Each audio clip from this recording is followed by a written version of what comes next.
has to be seen in the light of the ambitious goals that India has set for itself. In COP26 last year, which was postponed by a year, the Indian government, led by the Prime Minister, made a lot of commitments, which he called the Panchamrit, the 5 commitments that India made, which are there in the second set of bullets here. We will take non-fossil energy capacity to 500 gigawatts by 2030. India would meet 50% of its energy requirements from renewable energy by 2030. India would reduce the total projected carbon emissions by 1 billion tons from now until 2030. And by 2030 also, India will reduce the carbon intensity of the economy by more than 45%. And by the year 2070, India hopes to achieve a target of net zero with respect to carbon emissions, the 5 commitments that the Prime Minister made. And also India launched the Green Grids or International Solar Alliance as well. So given these vast commitments that India has made, and it is quite serious about meeting them, and I think the last couple of days we must have seen reports about India having achieved already its ethanol blending few months ahead of schedule. So clearly there is commitment, there is seriousness of intent, and therefore having the right kind of data, information and monitoring systems to give feedback to policy makers is one of the most important recommendations in this policy brief, among other things. And I don't need to go into the full details of this particular slide here, and you can go through it. And I would urge you, therefore, to study these 4 reports for their realism and their practical orientation.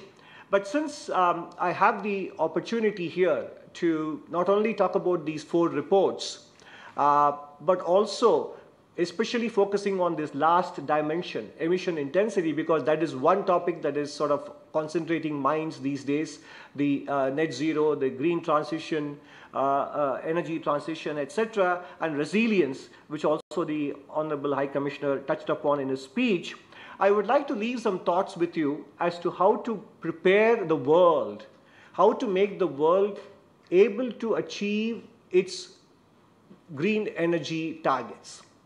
2 things that we need to focus on are, one is, are we sequencing the actions in the right way? The second thing is, are we able to convince our public? The second point, not just Indian public, I'm talking about the global public.